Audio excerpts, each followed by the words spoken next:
వివేక్ వర్ధన్ అనే నేను శాసన పరిషత్ సభ్యుడిగా ఎన్నికైనందున అయిపోయింది కదా సార్. చదవండి ప్లీజ్. భారతదేశ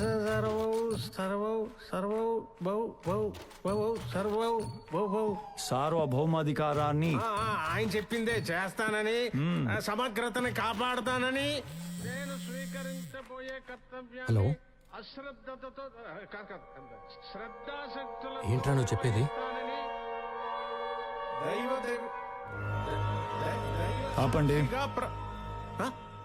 ప్లే. ఏం play?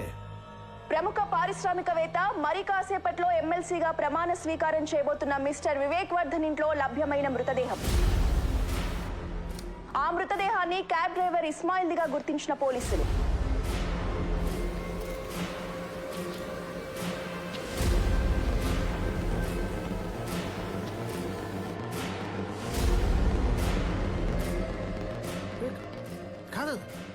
That's your farm house. You should know it, right? No, but ఇతను ఎవరో నాకు తెలియదు సార్. సార్ ఇస్మాయిల్ ఎవరో మా సార్కే కాదు సార్, నాకు తెలియదు. క్యాబ్ డ్రైవర్ అంటే ఖచ్చితంగా ఆ బాడీ మాది కాదు సార్. ఎవరో ఎక్కడో పోడ్చిపోయి పొరపాటు మా దొడ్లో దాచుకున్నట్టున్నారు. కాదు, తన భర్త చావుకి వివేకే కారణమంటూ రోధిస్తోంది మృతుడి భార్య.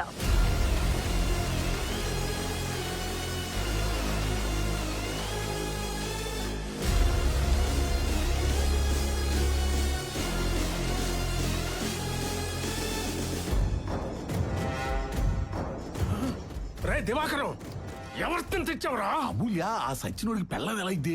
నువ్వు వెళ్ళడుగు. ఉండి దీన్ని పని చెబుతున్నా. She's your wife, right? ఇదంతా ఏదోలా ఉంది. ముందు ఈ paper. No. Wait. Let her speak. ఆ వివేక్ నా మీద కన్నేసి నా భర్తని కొట్టి చంపి తన్ని పెళ్లి చేసుకోకపోతే నా కూతుర్ని చంపేస్తానని బెదిరించి నన్ను షాదీ చేసుకున్నాడు. లేదు, తను అబద్ధం చెప్తాను సార్. చూడండి, ఆ వివేక్ పిఏ దివాకరం ఫోన్ చేస్తున్నాడు. మీరే వినండి ఏమంటాడో. అమూల్య బొరక వేసుకుని ఏం చేస్తాడు అసలు అక్కడ నువ్వు? నేను అమూల్య ఏంట్రా ఎదవా? మేరా నామ్ శైలా బాను. ఇస్మాయిల్ కా బీవీ హూ మే. బీవీఓ బీపీఓ ముందు అర్జెంట్ గా అక్కడి నుంచి వచ్చి రా. రాకపోతే ఏం చేస్తారా? రాకపోతే చుట్టు పట్టుకుని ఇచ్చుకొస్తారు మా వాళ్ళు, తెలుసునా? మా సార్ దగ్గర ఉంది మామూలు రౌడీలు అనుకుంటామేమో. రమన్ రమను, నేను ఇక్కడే ఉంటా. నీకు ఆ వివేక్ గాడికి ఉరి శిక్ష పడే వరకు మే ఏ జగ పే బైఠీ హూ. ఏంటే తొక్కలో ఒక శవాన్ని పెట్టుకుని ఓ రెచ్చిపోతున్నావో? అటువంటి 20 శవాలను పూడ్చిన చెయ్యిదే. మా సార్ కనుసైగ చేయాలి గానీ గడ్డి మేత కోసినట్టు పేకలను కోసి పూడ్చి పెడతా. రేయ్, నీ బెదిరింపులకు భయపడే బేగం కాదురా ఈ శైలాబాను. ఇదిగో బొంబాయి శైలబాను, మర్యాదగా అక్కడి నుంచి రాకపోయావో నైట్ కి మీ ఆయన పూడ్చిన ప్లేస్ లోనే నువ్వు ఉంటావు. సెట్ చేస్తున్నాను సార్, 2 నిమిషాలు ఆగండి. చెప్పు. ఇదిగో మొత్తం పెంట చేసావు. ఏమైందా ఫోన్ లో సీక్రెట్ గా మాట్లాడుకుంటుంటా? నీ సీక్రెట్ అక్కడ చూడు. చెప్పరా, ఇంకా ఏమేం చేశారో, ఎవరెవరిని చంపారో చెప్పు.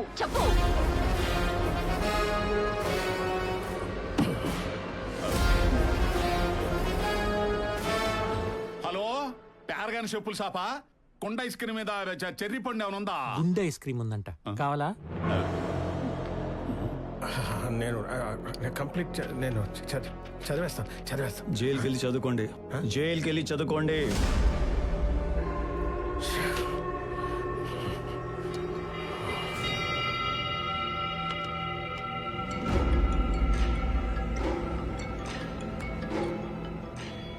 హలో రే, లైవ్ లో చూడలేకపోయిన నీ మొహంలో రంగులు టీవీలో ఇంకా కలర్ఫుల్ గా కనపడుతున్నాయి.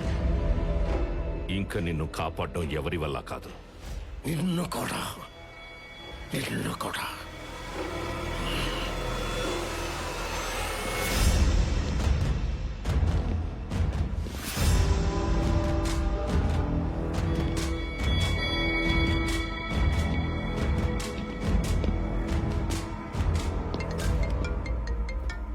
హలో,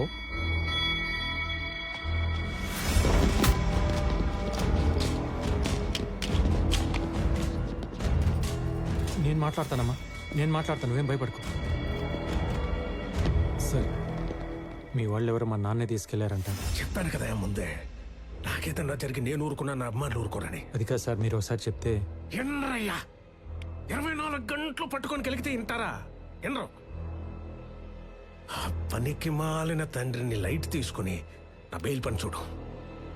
కావలసినంత క్యాష్ తీసుకొని ఇమోషన్ తొక్కాయి. సార్ ఏంటి? ఆ? ఆ క్యాష్ ఏదో అన్నారు కదా, ఒకసారి ఫిగర్ ఎంత ఫైనల్ చేసేసుకుంటే.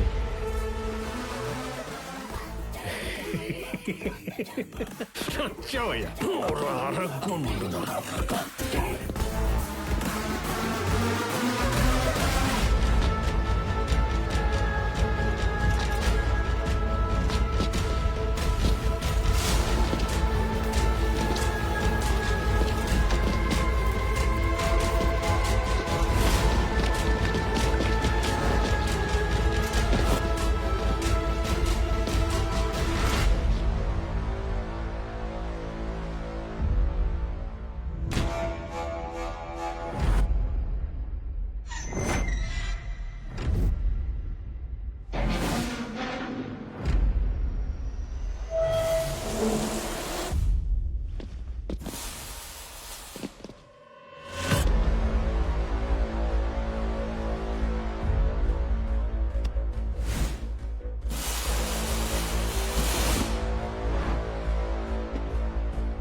చెప్పులకి బెయిల్ ఎంతవరకు వచ్చింది?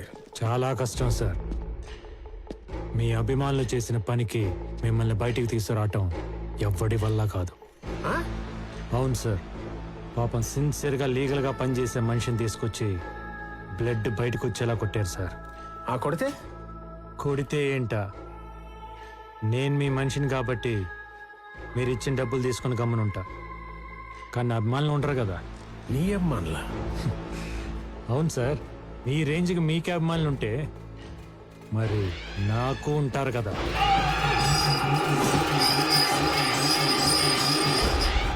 Hard core fans.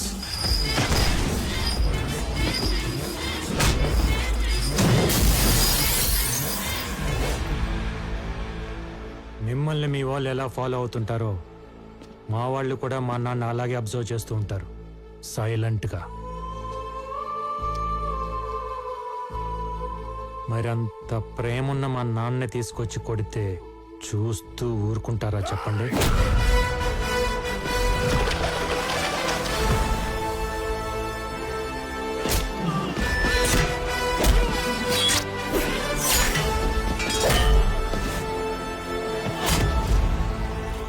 అందులోనూ అభిమానులంటే మీ వాళ్ళలాగా ట్విట్టర్లో ట్వీట్లు వేసుకొని ట్రోల్ చేసుకునే సోషల్ మీడియా బ్యాచ్ కాదు సార్.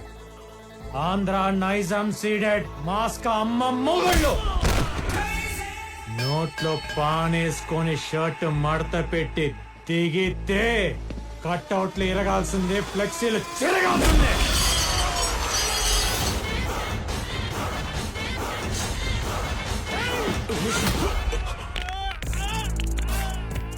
అన్నట్టు మీకు చెప్పడం మర్చిపోయా, నా ఫ్యాన్స్ లో ఒక సైకో నా కొడుకున్నాడు. వాడికి మా నానంటే మరీ పిచ్చి. ఈ లచ్చిగాడి కత్తి పట్టుకొని మా నాన్న పడవటానికి వస్తే వాడిని కొట్టాడు చూడండి. మీరు అలాగే లైన్లో ఉండండి సార్, చెప్తా.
మీ దగ్గరికి వచ్చింది